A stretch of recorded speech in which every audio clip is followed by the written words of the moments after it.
Good morning and welcome to our presentation on voluntary assisted dying. I will be presenting this morning with my colleague Natalie Thomas, and just by way of some background, we come to this topic from rather different staging posts.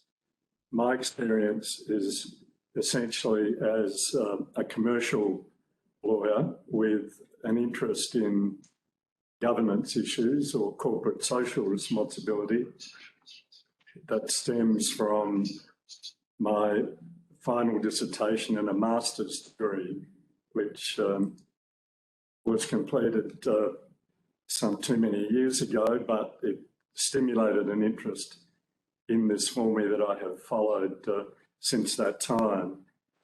Natalie comes to the topic from a slightly different perspective. She has a strong regulatory background as in-house counsel dealing with governance and risk management issues. And our approach to this topic today is really governed by that issue of what you need to do and what risks are embedded in this legislation and need to be dealt with. By way of a minor housekeeping issue, we will take questions at the end of the presentation. So if you have questions, please facilitate that by use of the chat box. If we don't have time to deal with all of the questions, we'll try and get back to you following the end of the presentation. Our agenda this morning will really be focused on an overview of the Voluntary Assisted Dying Bill 2021. We'll cover what the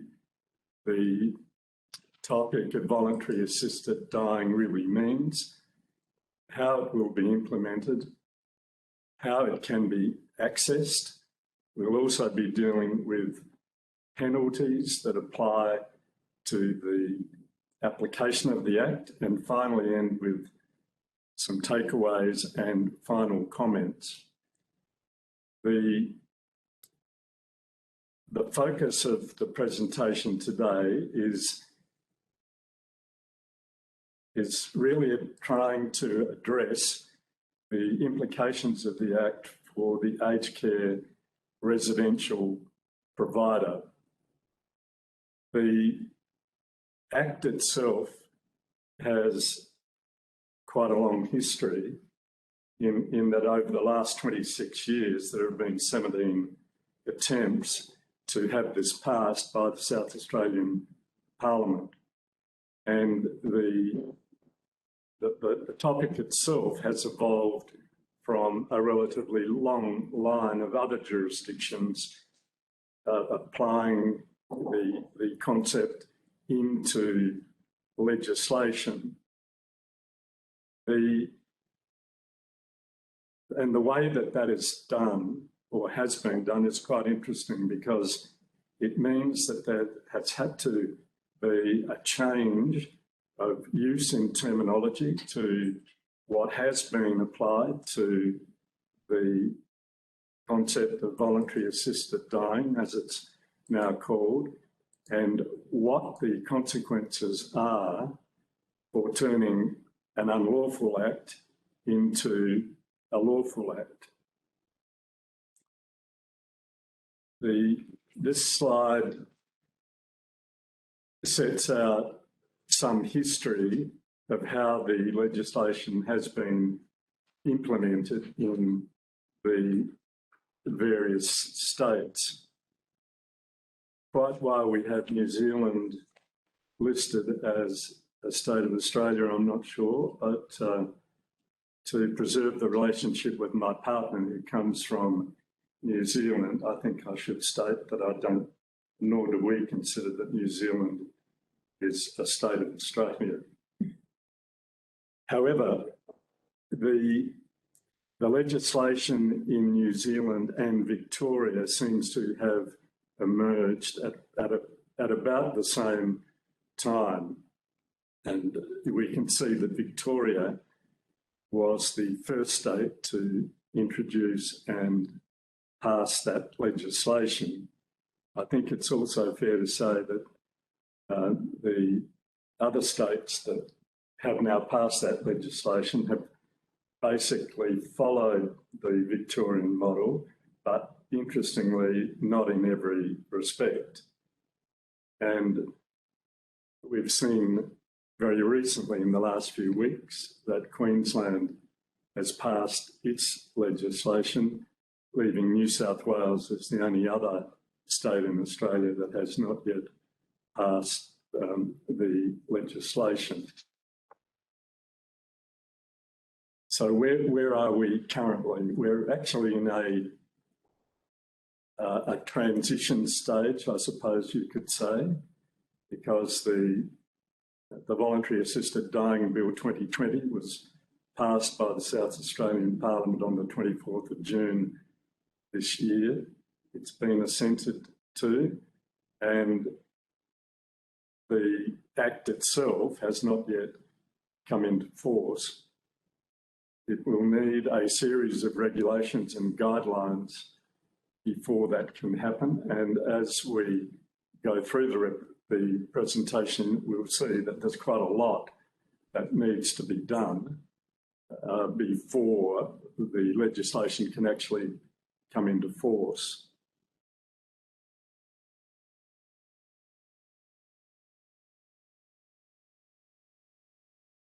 I think we've seen that with the advance of medical technology, people generally are living a lot longer, and decisions are routinely made in relation to prolonging a person's life, even in situations where their decision-making capacity has either been impaired or lost.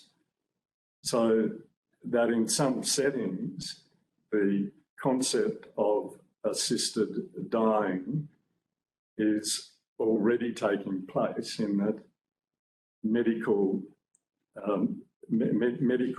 measures to sustain life are being removed at the end of a dying stage in a person's life. And we can see there that Section 17(2) of the Consent to Medical Treatment and Palliative Care Act makes that quite clear, that if a person is in a persistent vegetative or moribund state, medical treatment can be withdrawn with no adverse consequence to the medical practitioner. If we go back to the start of where this topic originally emerged, we really need to start with the issue relating to suicide, that is the taking of one's life. In South Australia, that is not an offence, but it is an offence to assist in a suicide or a suicide attempt, and there's provision in the Criminal Law Consolidation Act that a person is able to use reasonable force from stopping what he or she believes is an attempt at suicide.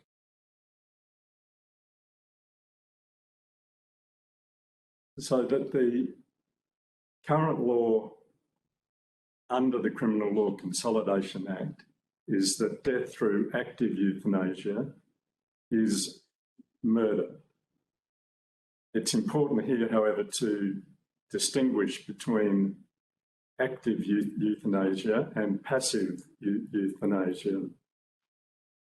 Passive euthanasia is death essentially from natural causes, and where medical treatment is withdrawn so as not to prolong life, that is considered to be death by natural causes. So that a medical practitioner is protected from any criminal sanction arising from the withdrawal of medical treatment. Does not, however, alleviate a medical practitioner from the consequences of a negligent decision, and that flows through into the legislation that we're currently dealing with. So in terms of the difference in terminology that I referred to earlier, we see that euthanasia has historically been commonly referred to as mercy killing. And under that heading, we have that concept of active and passive euthanasia. So the unlawful act that this piece of legislation converts to a lawful act is solely dealing with what we've historically called active euthanasia. SA Health has commenced the development of the implementation plan, and we've been told that that's likely to span an 18 to 24-month period. We currently have very limited information on how that is going to be rolled out, and it provides us, in terms of making the presentation today, with some problems in that there are parts of the legislation that do not seem to be all that clear as to how they may well be rolled out.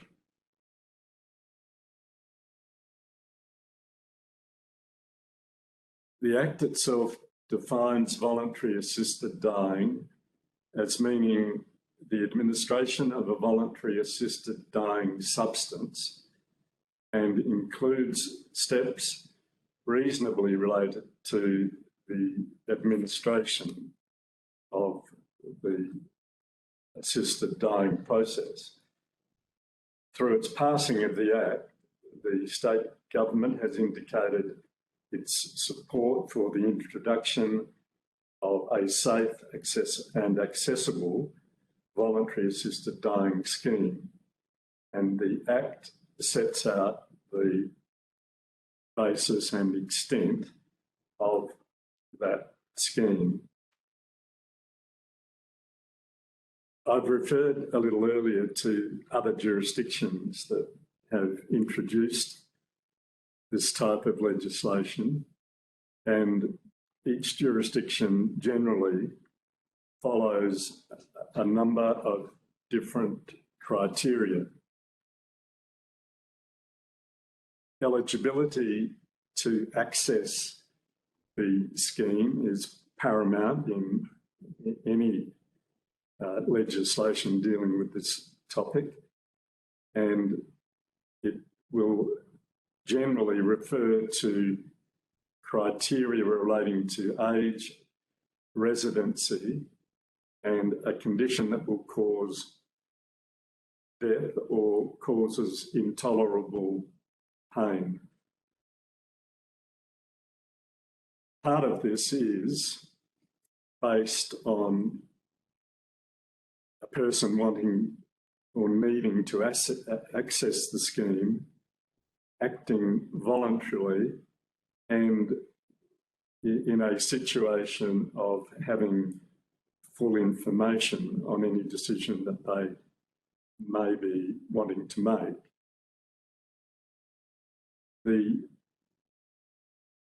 The scheme itself is underpinned by a process for independent assessment.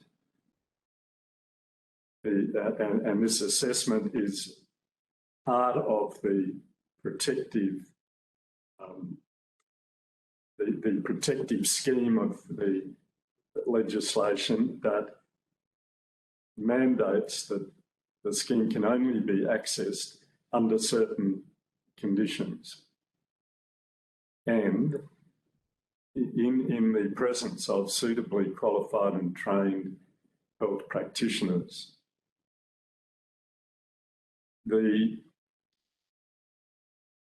administration of the substance which causes the death is also a carefully legislated process, and one that again underpins the protective nature of parts of the Act. The legislation will generally also provide for conscientious objection by health practitioners who do not wish to be involved in the scheme, and also importantly prescribes accountability oversight provisions which include reporting and monitoring obligations of the oversight body. And in our legislation, that oversight body has been termed the Voluntary Assistance Dying Review Board, which has been established, but as far as we know, has not yet been fully constituted. I'll now hand over to Natalie, who will go through in some detail some of the important sections in the Act. Thank you, Mark. So this scheme for people who are suffering and dying is based on a set of values and principles which inform and underpin the Act. There are certain considerations that apply that would not normally apply or have the same weight in other circumstances. There are many principles, and some might say that they conflict to some extent, so they must be reconciled and balanced depending on the situation that we're being faced with. The balance must be struck in the context of someone who is dying and seeking relief from intolerable suffering. In such a situation, the value of preserving human life may be outweighed by other values such as personal autonomy and reducing suffering. The first two principles of the Act are about human life being of equal value and a person's autonomy being respected. A person's autonomy includes autonomy in determining end-of-life choices. The principle of autonomy recognises that people who are dying and suffering intolerable pain should have some control over the timing and the manner of their death. As explained in by interesting the Stanford Encyclopedia of Philosophy, since death is part of a life, choices about the matter of their dying and the timing of their death are for many people part of what is involved in taking responsibility for their lives and thereby exercising their own personal autonomy. The other principles demonstrate that protection of the value of the vulnerable requires safeguards and eligibility criteria to ensure that the person has a disease, illness or medical condition, making them eligible to access the scheme. They have decision-making capacity. They make decisions that are voluntary and that are made without coercion, and that's a very important point of this Act, and the theme of this flows through in every step of the way. They make choices that are informed about other end-of-life options such as further treatment and palliative care, and the information that is given to that person is in a way that they can understand it. And that's another important point, that we need to make informed decisions to give informed consent. And that they demonstrate that choices to request voluntary assisted dying is enduring. So this is why this process extends over a long period of time. This last point means that accessing voluntary assisted dying should not be available simply after one request. The request should be a settled one and endure over reasonable time.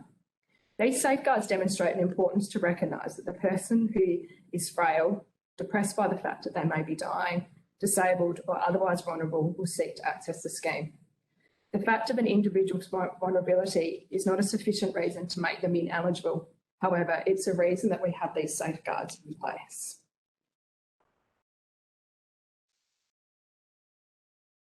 So to be eligible for voluntary assisted dying, Section 26 of the Act sets out the criteria for the access to the scheme. Each element in this section must be satisfied. It is restricted to individuals over the age of 18 years and they must have decision-making capacity who act voluntary and without coercion. The person therefore must understand the nature of and the effect of their decisions about voluntary assisted dying, and they must be capable of freely and voluntarily deciding to access the scheme, be able to communicate that decision to the medical practitioner. The individual must also meet residency requirements, which include being an Australian citizen or a permanent resident, and they must ordinarily reside in South Australia for at least 12 months immediately before making the request. To be eligible to access a scheme, the person must have been diagnosed with a disease, illness or medical condition that is incurable, advanced, progressive and will likely cause death. This is a clinical assessment that is based on the individual's own particular circumstances, including their condition, their comorbidities and the available treatments that they may be prepared to accept. Because there is a right to refuse medical treatment, and this is something that needs to be considered. The words advanced and progressive make it clear that the condition must be very serious and be on a deteriorating trajectory. The words that will cause death make it clear that eligibility to access the scheme is limited to conditions that are terminal and are expected to cause death within weeks, months, but not exceeding 6 months. This is an important point with most other legislations in Australia at giving a 6-month timeframe, whereas Queensland is 12 months. And it's interesting that they have extended it by another 6 months to allow for that opportunity. The condition must also be causing suffering to that person that cannot be relieved in a manner that the person considers tolerable. The level of suffering as to be determined by the person concerned. Suffering caused by the condition may be physical or mental, and they must be caused by treatment for the condition. It's important to note that the person is diagnosed with a disease, illness or medical condition that is neurodegenerative. Death must be expected in 12 months instead of the 6 months.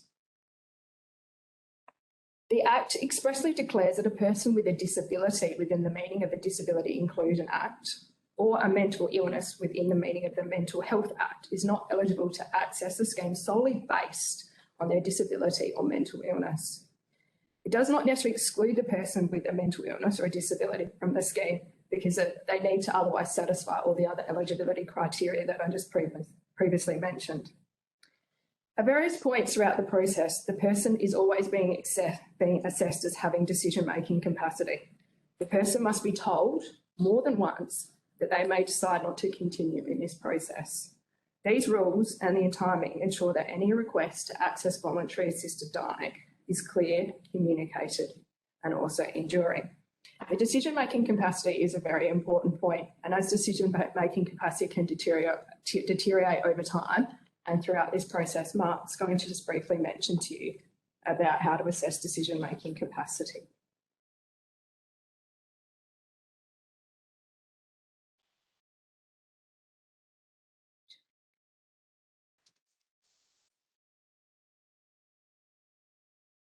The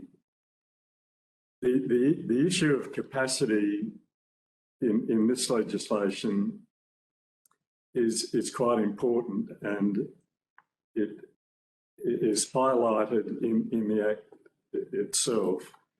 And of all of the eligibility criteria, this is probably the most important. From a legal practitioner's point of view, it's also perhaps one of the most difficult to assess when dealing with clients or potential clients. So that the difficulty that we have, I would imagine, flows over into the operation of the Act and the decision making that the doctors involved ultimately need to address. And if we look at the concept of capacity in its broadest foundation, we have different levels of determining capacity, ranging from the criminal definition which primarily relates to insanity, ranging through testamentary capacity and other situations in which capacity needs to be determined. And it's quite clear that if we consider the other situations other than criminal capacity to commit offences, if we leave that to one side, we are left with something of a hodgepodge of criteria ranging from testamentary capacity, which has generally been slated home to the case of Banks and Goodfellow, ranging through to mental incompetence in some acts, and the situation that we have here where Section 26 of the Act sets out the issues relating to capacity in this situation. And bearing in mind that capacity in individuals that are suffering an illness can vary from time to time, it can be very important that capacity is being assessed in a situation that does not prejudice the person. It also means that the medical practitioners that are charged with making this decision have to be trained in this whole process, and the extent and degree of that training has not yet been made available, and presumably this is something that SA Health will need to address in the months before this comes into force. It invariably will place a very high degree of responsibility on the medical practitioners, and it is one that cannot easily be discharged. So the situation that we're left with is that the test for capacity in this situation is going to be a test that will be slated home to the medical practitioners. And in some respects, this is new ground, because the other situations that I've referred to primarily slate the final responsibility for a decision on capacity to a court setting. So that on the face of it, this appears to be establishing a different criteria to be managed in a different way. So one of the many important safeguards to protect the vulnerable, the request and assessment process incorporates a substantial waiting period. And this goes to the fact that the request must be enduring. So access to the scheme is not simply available after one request. The request should be a settled one and endure over reasonable time. This means that the person requesting must discuss their desire with their health practitioner and make separate requests at separate times over a period of time. Section 9 of the Act sets out the preconditions that for the person to access voluntary assisted dying must go through. There are 7 preconditions and compliance factors that must be met before the voluntary assisted dying substance can be prescribed, supplied and administered. Access to voluntary assisted dying may only be is not limited to just the one request. The Act expressly prohibits registered health practitioners from initiating a discussion with a person that is essentially about voluntary assisted dying, or from even suggesting it to a person. As an aged care facility, any registered health practitioner employee of the facility, so a doctor, a nurse, a physio, a psychiatrist, psychologist, or contractors for the facility cannot initiate a discussion with the resident. However, when approached by a person about voluntary assisted dying, a medical practitioner or another registered health practitioner can discuss the option if they also inform the person about other treatment options and other palliative care options that are available and the likely outcome of all those options. A contravention of this section will be regarded as unprofessional conduct within the meaning of the Health Practitioner Regulation national law. So the Act sets out the staged request and assessment process for making a request and having 2 independent eligibility assessments completed by 2 different doctors who accept their roles of a coordinating practitioner and consulting practitioner. This is substantially the same in all jurisdictions who have so far passed this legislation. So the first request is set out in section 29 of the Act. A person makes a first request to access the scheme to a registered health practitioner or a medical practitioner. This request must be clear and unambiguous and must be made by the person personally. It cannot be made by a family member or a carer or on the person's behalf. This is to ensure that the request that the person is at its own decision and that it's made voluntary and without any coercion. It's interesting that the Act makes it clear that whilst it may be made by the person personally, if it cannot be made verbally by the person, then it can be made using gestures or by other means of communication available to the person.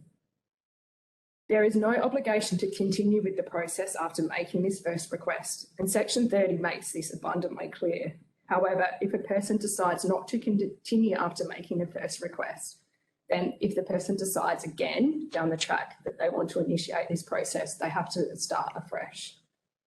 After the first request is made, the medical practitioner must decide to either accept or refuse the request. This must be done within 7 days after that medical practitioner has received the request. The request is refused, and the person who has requested the first assessment can actually go to a different medical practitioner and raise this again. So Section 31B of the Act sets out the reasons why a medical practitioner may refuse the request. And these include a conscientious objection, which I will discuss a bit later in this seminar, and a belief that the practitioner won't be able to perform their duties as a coordinating practitioner. And that can be due to their availability. If they're not going to be able to assist or devote the time that is necessary to this process, then they can refuse to accept it. But they also may not be eligible to act as a coordinating medical practitioner. And this may be because they don't have the necessary expertise or specialists in the person's disease or illness, or that they haven't completed the training. And it's unclear at the moment what training needs to be completed, and it's something that SA Health, I believe, is working on and will roll out before this commences.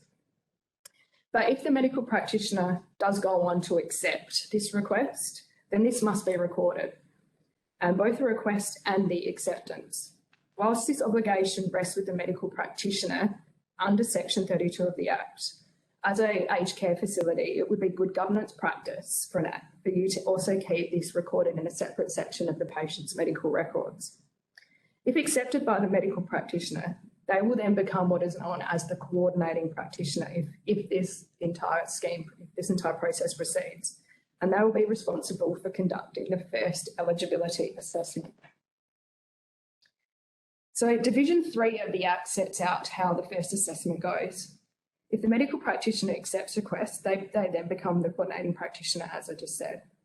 They must then assess whether the person's request at accessing the voluntary assisted dying meets the eligibility criteria that I had previously. However, Section 35 expressly prohibits the medical practitioner from completing this first assessment unless they've completed that approved assessment training, and that could be a reason why they refuse to accept this request. As part of the first assessment, the coordinating medical practitioner can refer the patient also to a specialist if they are unable to determine if the person has decision-making capacity, or if they're not actually familiar with the diagnosed condition. And the amount of referrals that a person can be sent as part of this process is unlimited. The coordinating practitioner is also obliged to provide the person with specified information set out in Section 37 of the Act and make an assessment of the person's understanding of that information. This information includes the person's diagnosis, their treatment options and other alternatives that are available to them, and the likely outcome if they were to go down any of those other alternative treatment options as opposed to accessing the voluntary assisted dying scheme. And what the purposes are for the purpose of accessing the voluntary assisted dying scheme, and the expected outcome of taking a poison or another controlled substance for the purposes of causing the person's death. If the coordinating medical practitioner then goes on to determine that the person meets the requirements of the first assessment, that person then becomes eligible to continue. They must understand the information required, and the request must continue to be enduring. The coordinating medical practitioner then must notify the person of the outcome of their assessment within, again, 7 days after completing that assessment. And they must complete the first assessment report form and give a copy of that to the board. Again, we're not quite sure whether that form will be in a prescribed format because regulations haven't been drafted as yet, but it's likely that there'll be a standardised type form that needs to be filled out and sent to the board that Mark mentioned's being set up. The coordinating practitioner must then, once they've completed that first assessment report, refer the person to another registered medical practitioner for a consulting assessment. The requirement to undergo 2 assessments by 2 different medical practitioners is an important safeguard in this Act. This provides an additional opportunity for the person's eligibility to access the scheme to be assessed again, and for the person to be given, again, relevant information by somebody different, and to identify the person if they're vulnerable, so if they're acting under any coercion and they're not voluntary assisting this scheme. So if the second medical practitioner makes a decision to accept or refuse the referral, this must be done again within 7 days after receiving it. The same reasons for refusing are given as for the coordinating medical practitioner. However, it's further expressly stated in section 41(4) that the second medical practitioner must also refuse a referral if they do not have the relevant expertise or experience in the disease, illness or medical condition that is likely to cause the person's death. This is a little bit different to the coordinating medical practitioner, who does have the opportunity to also refer that person onto a specialist. If it's refused, then the coordinating medical practitioner can refer the person to another medical practitioner to complete the consulting assessment for them. On the acceptance of the referral, the second medical practitioner then becomes what's known as the consulting medical practitioner. They must then complete the consulting assessment, which is similar to the first assessment, and it requires an assessment of whether or not the person is eligible to access the scheme, and in doing so they can refer the person to appropriate medical practitioner again to assess whether they have decision-making capacity. The person is eligible, but they must too again provide that person with the information that the coordinating practitioner provided, that being the person's diagnosis, the treatment options that are available to them and what those likely outcomes of those treatment options will be, the risks of taking a poison or controlled substance for causing death, and again, that this is a process that they can opt out at any time. The consulting practitioner must then make a determination about the person's understanding of all the information that they have given, and again that they're acting voluntary without any coercion, and the request is again enduring. As with the coordinating practitioner, the consulting medical practitioner, once they determine that the person meets requirements, the consulting practitioner must then notify the person that they have met the requirements, and they must also complete a consulting assessment report form and give a copy to the board and their coordinating medical practitioner within 7 days of making their assessment. After that they have completed the consulting assessment, in accordance with the stage request and assessment process, if the consulting medical practitioner then deems them to be eligible, the person then can make what is known as a second request to the coordinating practitioner. However, this request must be in writing, and it must specify the person makes it voluntary and again without any coercion. It must indicate by the person that they understand its nature and effect, and must be signed by the person in the presence of 2 witnesses and the coordinating medical practitioner. The Act does provide for a person who's unable to sign, which is likely to happen in this situation, and allows a person to sign on behalf of the person who's making the declaration, as long as they're not a witness to signing the declaration, and they must sign the declaration in the presence of the person who is making that declaration. Witnesses can be ineligible if they know they reasonably believe they're a beneficiary under the will, the person making the declaration, or that they otherwise may benefit financially or in any other material way from the death of the person. There's also an express prohibition of a person to witness the declarations who is the owner or is responsible for the day-to-day operation of any prescribed health facility at which the person is making the declaration as being treated, or the person is making the declaration resides or is directly involved in providing health services or professional services to the person making that declaration, which means that as an aged care facility, that any employee will probably be unlikely to be able to witness a declaration that's been given by a person. It's important to note that the Act does not prescribe a format in which this declaration needs to be in at the moment, and the regulations and guidelines that come from SA Health will probably provide us with some further information as the time comes. So once they have completed the written declaration, the person can then make a final request to the coordinating practitioner to access the scheme. This must be done within a period of at least 9 days after the day in which the person made that first request. But if the coordinating practitioner of the person considers the person will likely die before that 9 days, or that they're going to lose their decision-making capacity before the 9-day time period, then the Act does provide that this final assessment can be made at least 1 day after the consulting assessment is completed. So there is a minimum time over which the request and assessment period can be completed, and that is 2 days. These waiting periods ensure that the person is not rushed and that people have time to reflect and make well-considered decisions.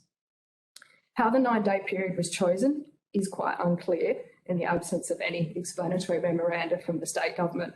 However, when I've done some research, the information that was provided by Victoria, Queensland and WA, who also have a 9-day waiting period, is it's thought that this 9-day period does establish an appropriate balance between the need to ensure the person's decision is well considered and they've had time to think about it, and to avoid unnecessary prolonging of the person's suffering.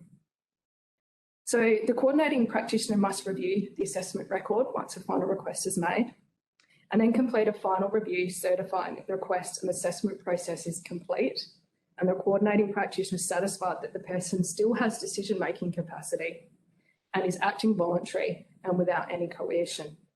The coordinating practitioner must provide a copy to the board within 7 days of completing the review form, and it's considered that the medical practitioner should be required to complete a final check and confirm that every step has been completed and the eligibility criteria has been fulfilled before they prescribe the lethal dose of medication.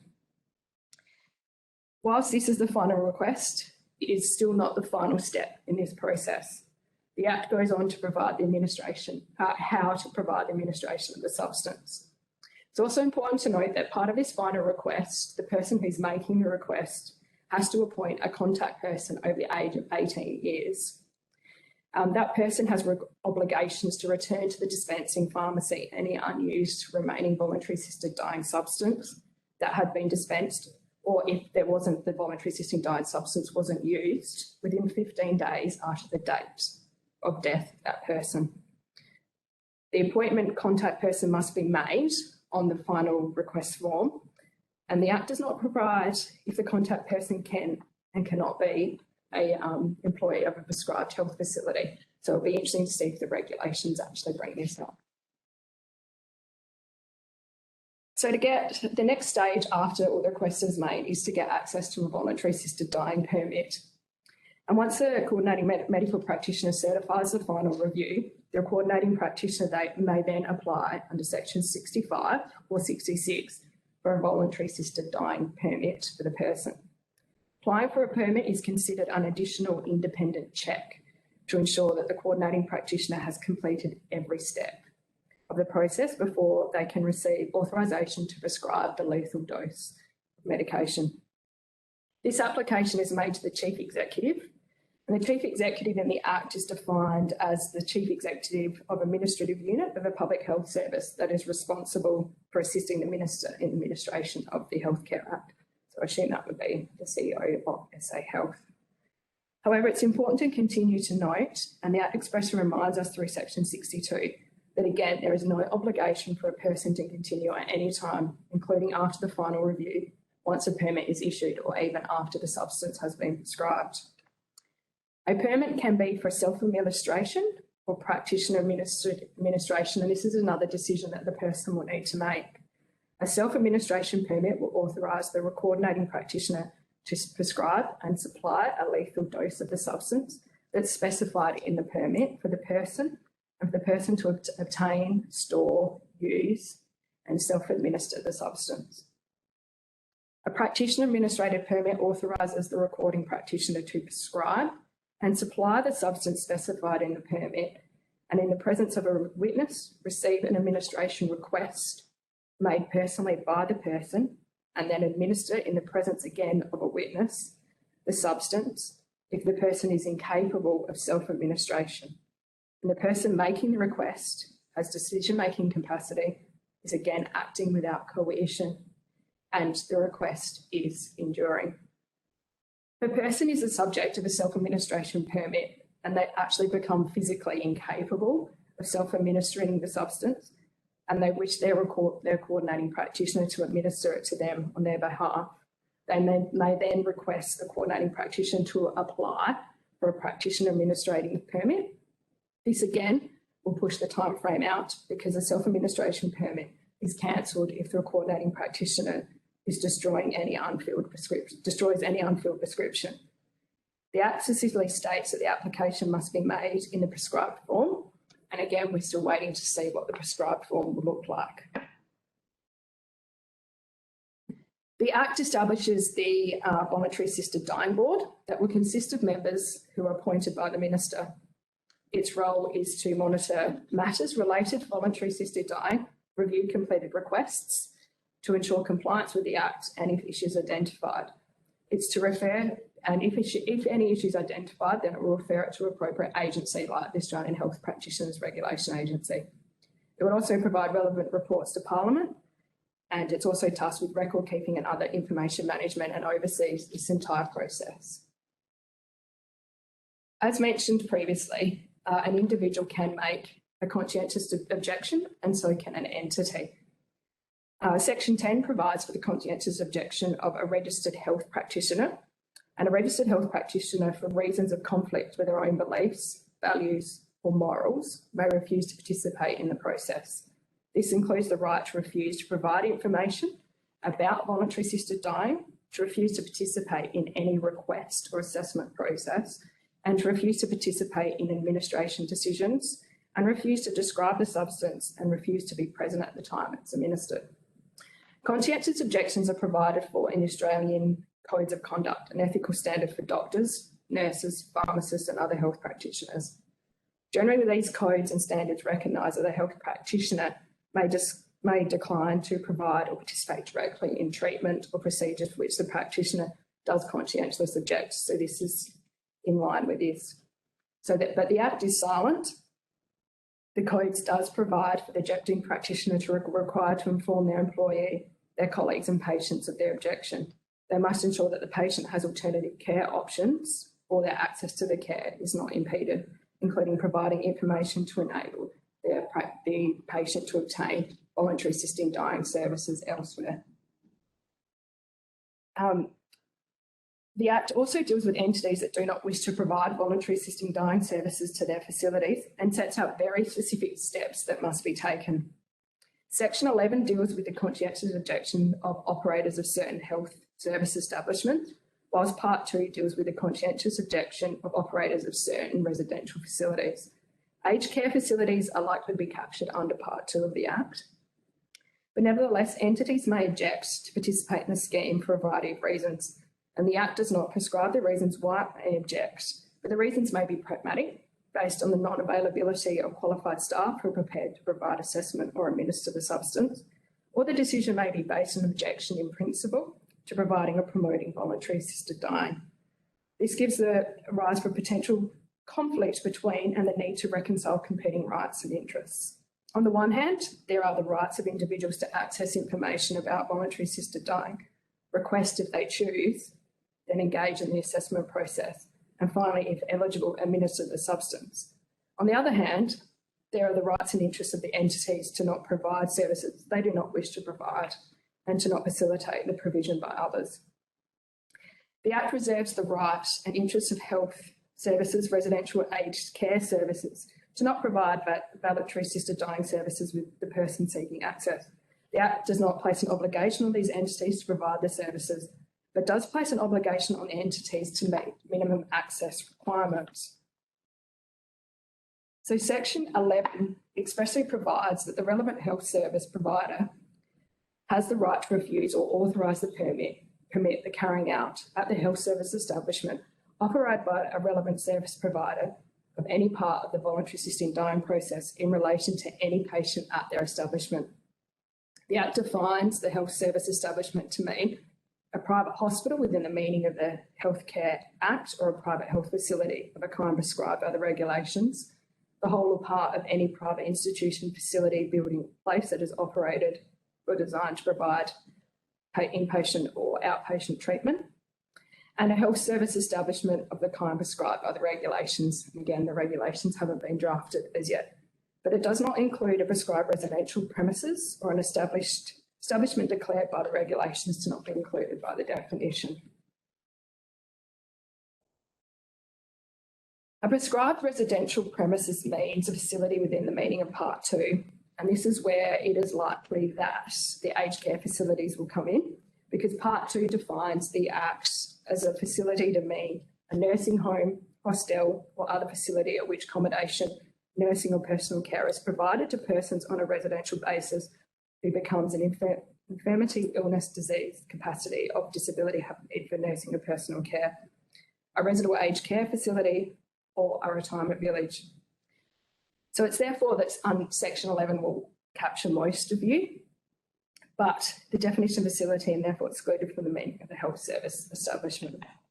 However, for those that may capture in this section, it also allows for the relevant service provider to include in their terms and conditions of acceptance of any patient in their health services, health service establishment, an acknowledgement that the patient, that they understand that they can't access voluntary assisted dying in these premises.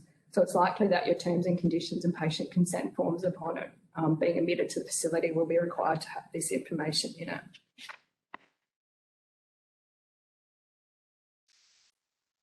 However, as I previously said, it's very likely that an aged care facility will be found under Part 2 of the Act.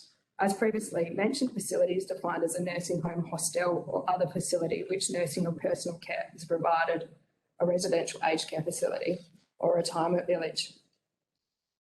And a relevant entity means an entity other than an actual person that provides the service. A relevant service means a residential aged care service or a personal care service, service provided in the course of administering a retirement village scheme.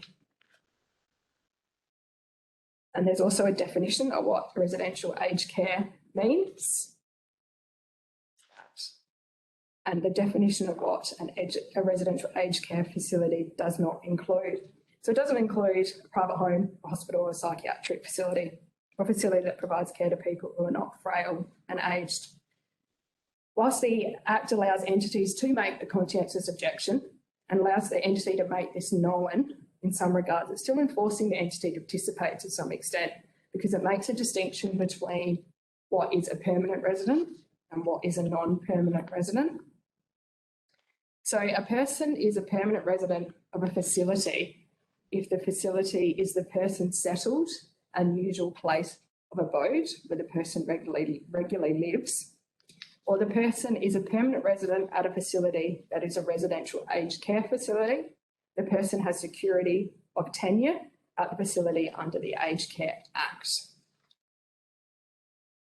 So a permanent and a temporary resident has different rights under the Act, and it's difficult to justify. It could be argued that it's difficult to justify deny on the grounds of the entity's institutional objection and individuals' access to information and advice about voluntary assisted dying. Allowing an official care service or a health practitioner to provide the patient or resident with information cannot be equated with the entity condoning voluntary assisted dying. Therefore, if a person is receiving relevant services from a relevant entity at a facility and asks for information about voluntary assisted dying, the Act does say that the entity must try to provide the permanent resident or the temporary resident with that information, and they're expressly prohibited from hindering the person's access to that information. So they can make it clear to the person that they do not participate, but then they must also help them facilitate getting the information that's required. The Act also provides that the entity is required to permit reasonable access for the person at the facility, the information that is requested, and access the facility to a registered health practitioner at the person's request. It's interesting to note that organisations like Catholic Health Australia, whose policies needed to provide or facilitate voluntary assisted dying, have developed processes in Victoria by which requests for information about voluntary assisted dying are communicated to services and entities that can provide it. It sometimes may involve an employee, an official voluntary assisted dying care navigator, the person's general practitioner, or other health practitioners visiting the person. So again, there's a distinction made between a permanent and non-permanent resident in their request and assessment process.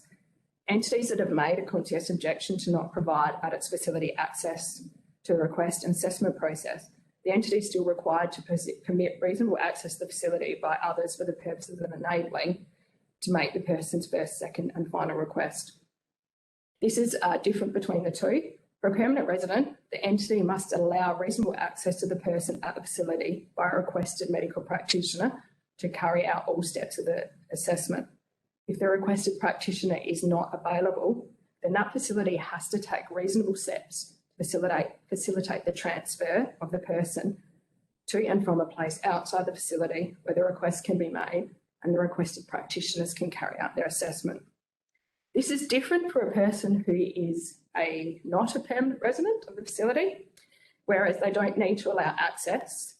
The facility must take reasonable steps to facilitate the transfer of the person to and from outside the facility to a place where a decision can be made and the assessments can be carried out.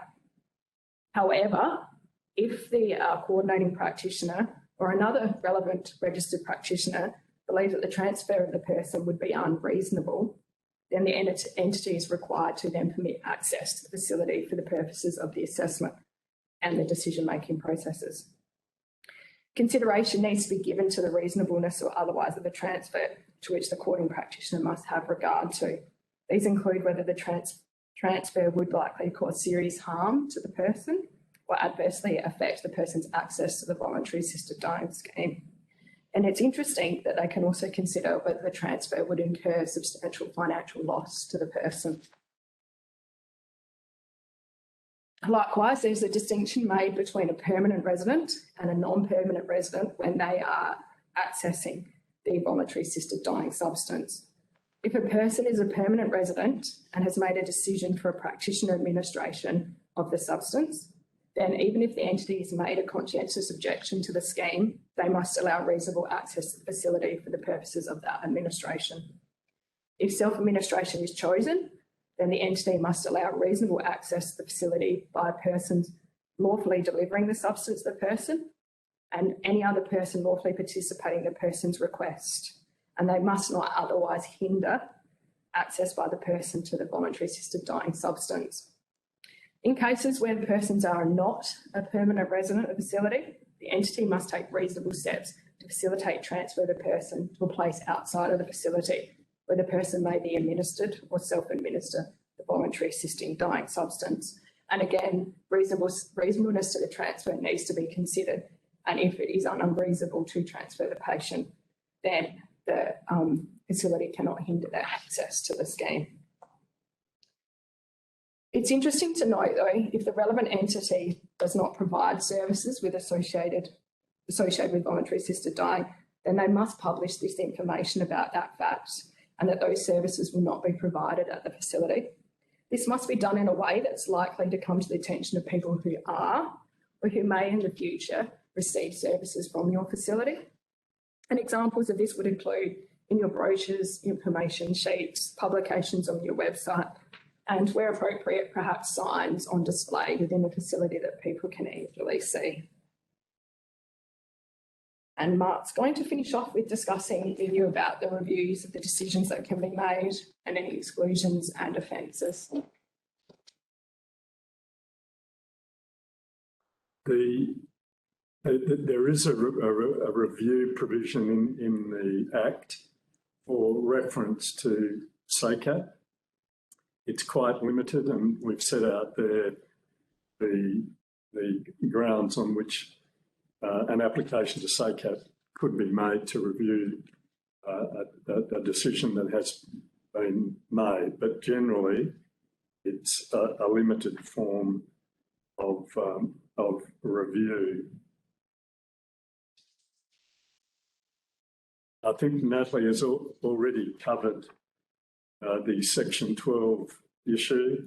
A health practitioner is not able or entitled under the Act to initiate a discussion with a person or to suggest voluntary assisted dying.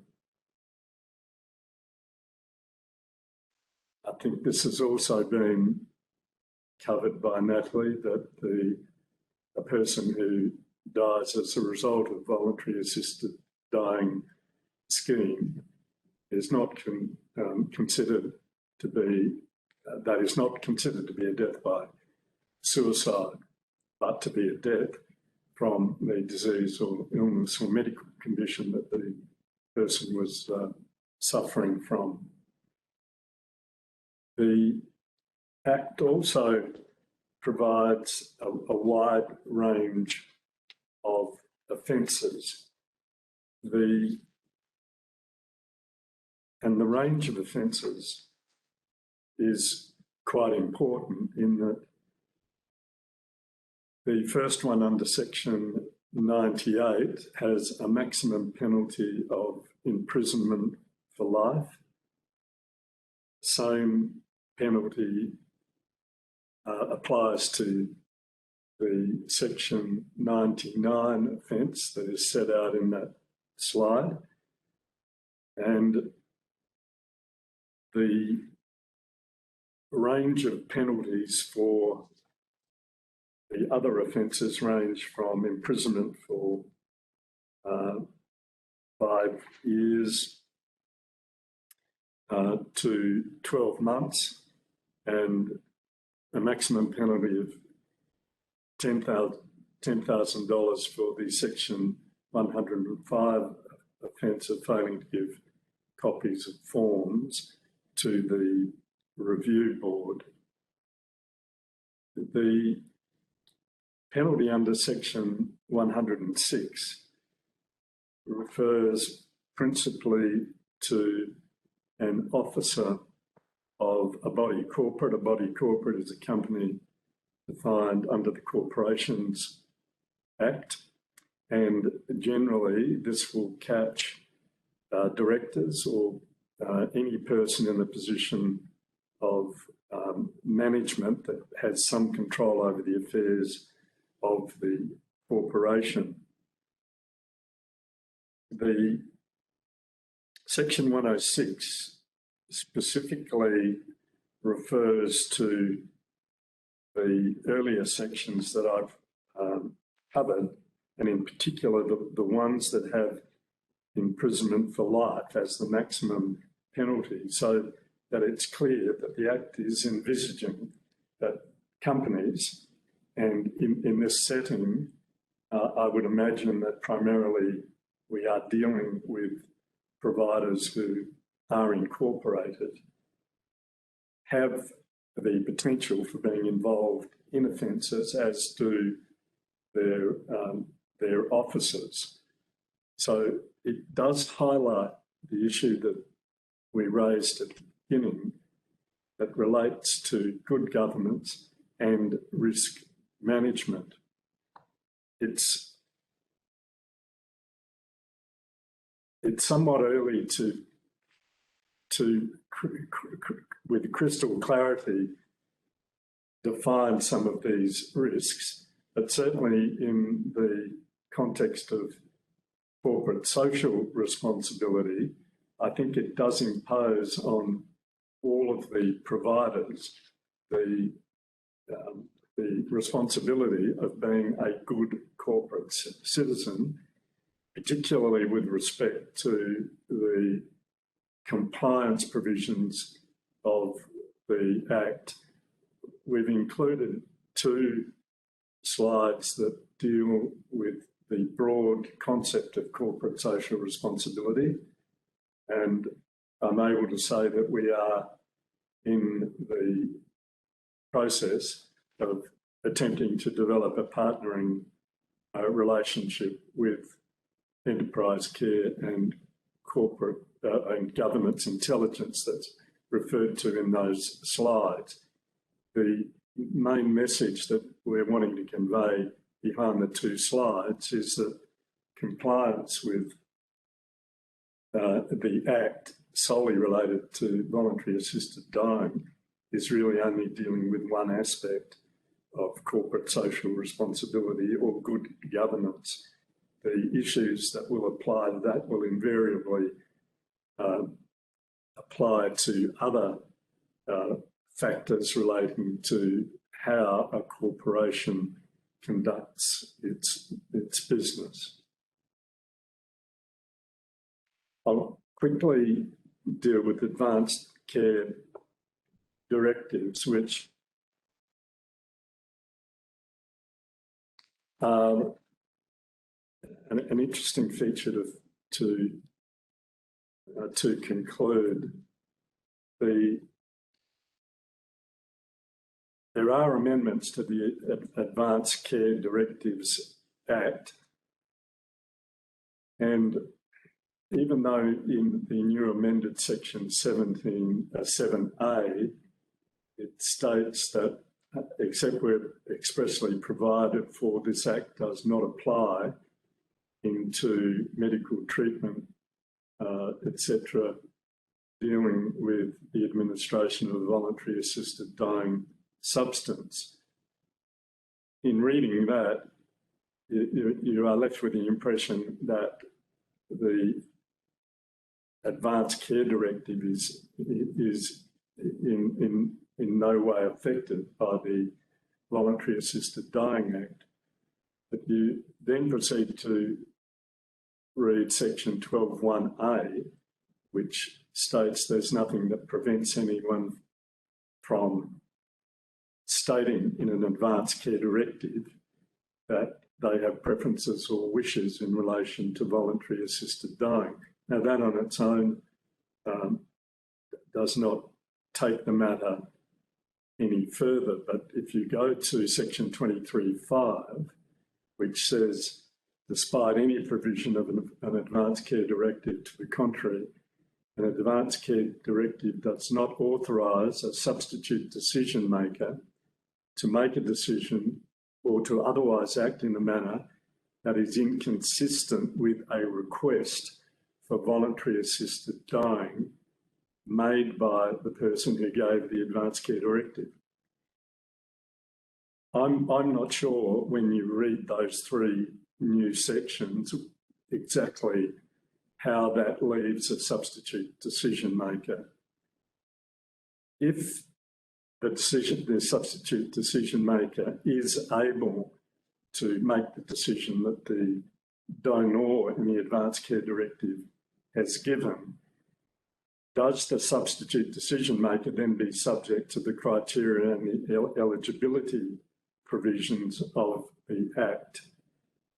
This is just unclear to me at this stage how that's going to work.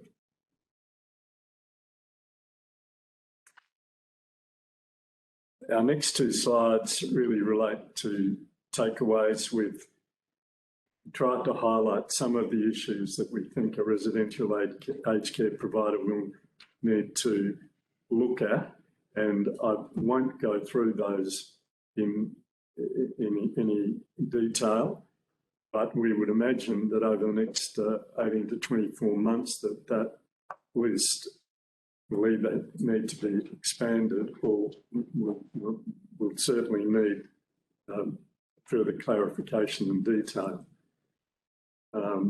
As Leonard Cohen, in one of the last songs that he wrote, said, there's a crack in everything. That's how the light shines in. I think we're left with a situation now where we need a fair degree of light to shine in to get to a point where we fully understand how this Act is going to work.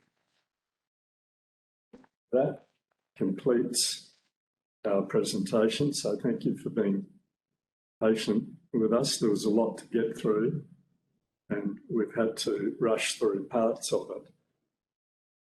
Do we have any questions